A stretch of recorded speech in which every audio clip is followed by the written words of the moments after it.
না এরকম পোস্ট দিয়ে আমার কনফিউশনে রাখে যখন তোরা কনফিউজ হয়ে গেলি না তারা ভিতরে আসলে কি চলতে আছে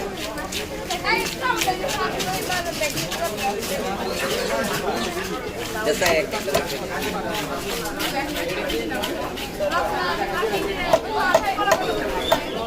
আমরা কি ওদিক যাবো আমরা কি এদিক যাবো না